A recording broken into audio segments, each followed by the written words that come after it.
Santé et le bien-être, c'est sur Europe 1. Nous sommes avec vous depuis 15 heures pour cette ultime séquence de l'émission. Nous sommes rejoints par Catherine Blanc, comme tous les jours. Catherine Blanc, sexologue et psychanalyste à Paris. Catherine, aujourd'hui, il va falloir répondre à la question de Grégoire. Je vous la lis. J'aimerais bien parler de mes fantasmes à ma copine, mais j'ai peur qu'elle me juge et qu'elle ne les comprenne pas. Est-ce que je devrais lui en parler? On a souvent des questions autour des fantasmes, Catherine.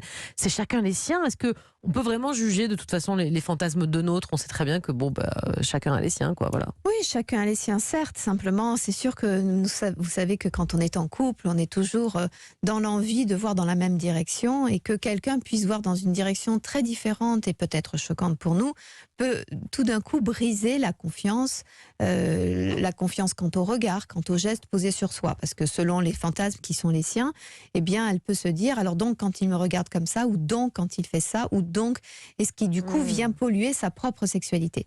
Ceci étant, pour l'instant, ce que j'entends de la part de Grégoire, c'est qu'il voudrait bien pouvoir en parler, mais il a peur d'être jugé. Donc la question est, est-ce qu'il juge lui-même ses propres fantasmes? Est-ce qu'il y a matière, est-ce qu'il y a matière à jugement? Parce qu'il ne nous détaille pas ses fantasmes, hein, donc voilà, je ne sais pas. Peut-être, et il a raison, parce que comme vous le disiez, chacun ses fantasmes.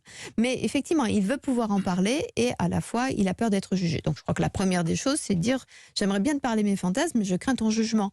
Auquel cas, elle va dire, garde tes fantasmes, ou moins c'est clair. Ou alors, au contraire, écoute, dis-moi un, on verra, et puis on avance tout doux, le cas échéant. Si elle s'enfuit en courant, ne lui en donnez pas un deuxième, ça sert à rien. Non, on évite.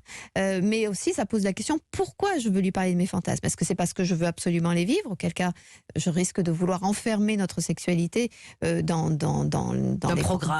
un programme qui est mon excitation.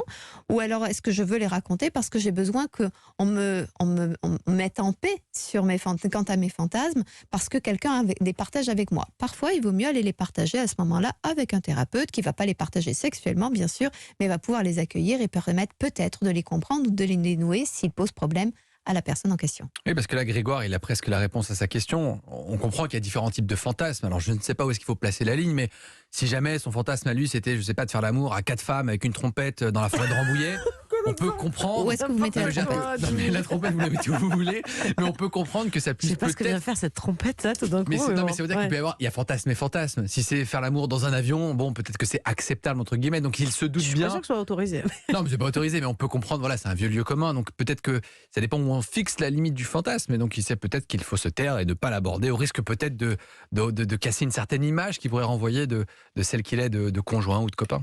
Je préfère l'avion que la trompette. C'est sûr. Bon, on analysera la proposition de fantasme de Jimmy un peu plus tard. Mais en l'occurrence, je crois que oui, effectivement.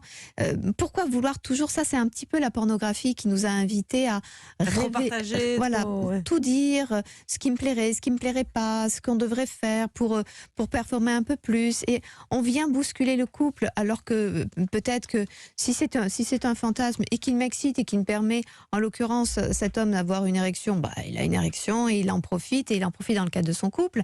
Si c'est quelque chose de plus praticable dans le couple, il l'introduit petit à petit, puis il voit bien s'il y a une fin de non-recevoir ou pas. Et du coup, il n'y a pas un truc qui est arrêté en disant c'est mon fantasme. Si c'est être dans une position particulière, qu'il le fasse, et puis voit, et puis vous savez, d'un mouvement de main, c'est accueilli ou au contraire rejeté, jusqu'à avec ou sans trompette. Avec ou sans trompette. C'est ça. Mais est-ce que du coup, tous les fantasmes valent le coup d'être vécus?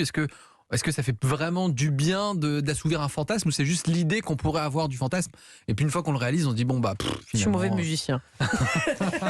On va vraiment rester dans l'orchestre. Non, en fait, je crois qu'en effet, tous les fantasmes ne méritent pas d'être vécus, et je dirais même qu'ils sont effrayants quand ils sont vécus, parce que pour nombre de fantasmes, ce qui est excitant n'est presque pas révélable, et le vivre est même potentiellement anxiogène.